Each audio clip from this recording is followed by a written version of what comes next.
Let's talk about Palestinian prisoners in Israeli prisons, because when Hamas launched its surprise attack on the 7th of October, one of its main aims, and still is, the release of thousands of Palestinian prisoners. But who are these Palestinian prisoners and what is their significance right now? So there are currently roughly 7,200 Palestinian prisoners held in Israeli prisons. Of them are 88 women and roughly 250 children aged 17 or under, according to the Prisoner Support and Human Rights Association. But the number of Palestinians in Israeli prisons prior to this war was roughly 5,200. And as the war on Gaza persists and unrest in the West Bank continues, Israel has continued to arrest more Palestinians, some for arbitrary reasons. So of these Palestinians in prison, roughly 2,000 are under administrative detention, which means Israel can keep them behind bars without charge or trial for an indefinite period of time of their choosing. So even beyond administrative detention, when charges are brought against Palestinians in the West Bank, they are almost always tried in military courts, which have a very high conviction rate.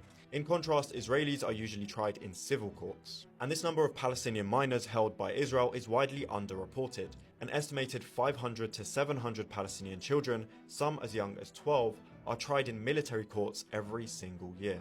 And the most common charge is, yep, you guessed it, stone throwing, which carries a 20-year prison sentence. Now, in Israeli prisons, Palestinian children are often subjected to strip searches, as well as physical and psychological torture, according to child rights groups. The conditions and negligence in Israeli prisons have reportedly led to over 700 cases of illnesses, which include 24 cases of cancer, according to the UN Human Rights Office. Now, as a result of the conditions under which these Palestinians are imprisoned, there's a long history of prisoner exchanges or swaps, which has been the main way for thousands of Palestinian detainees to be released, at times in exchange for a number of Israelis, including Israeli troops, who have been taken as captives. In 2011, one of the biggest prisoner exchange deals took place, in which 1,027 Palestinians were released in exchange for the release of Gilad Shalit, who was an armored corps sergeant held captive by Hamas for over 6 years, and Israel had no other way of freeing him. Since 1967, Israel has detained approximately 1 million Palestinians in the occupied territories, according to Francesca Albanese, the UN Special Rapporteur